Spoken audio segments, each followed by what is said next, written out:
This part of Somerset is well known for producing apples and making cider. It's not so famous for vineyards and wine, but the reputation is growing. Many Southwest wines are now winning medals and trophies at international competitions. For winemaker Guy Smith, that makes all the hard work worthwhile.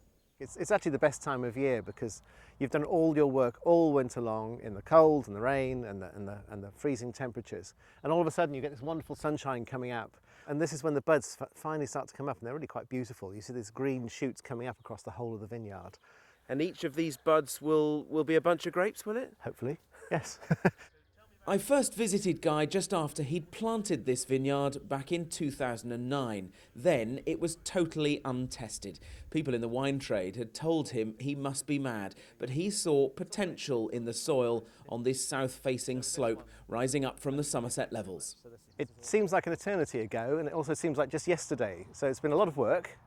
And when you first came here, the vines had only just been planted. We hadn't made a bottle of wine. And it was another year and a half, 2 years before we made our first bottle. So we've now made 8 or 9 wines, some of which won awards, particularly our sparkling. The pressure's really on.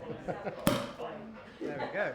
They are winning awards, but Southwest wines still don't quite have the exposure of those from southeastern England, where vast plantations owned by rich investors have big PR budgets to promote them. Here they tend to be smaller, family-run operations.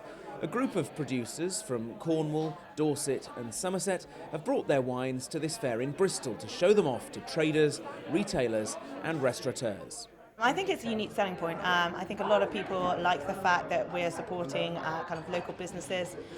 We actually love the wines. I think that they're really developing. English wine is really coming to a forefront these days, so it's great to be part of it. Initially, people are a little bit wary, so what we tended to do is put them on by the glass first, let people have a taste of them, and once they've had them, they go for the bottle and love it. The fizz that they do, it's kind of like our version of Prosecco, is absolutely out of this world. It's really outstanding. We've got a couple here that we sell and they fly out. People love them. This is a special place. This is a unique product that they're making. They're handcrafted. This is not, I hate to say factory produced, but mass produced. It's a boutique product. And that's what we're selling. We're selling a lifestyle brand of just good stuff. People used to say to us, you know, they would be surprised how good it was.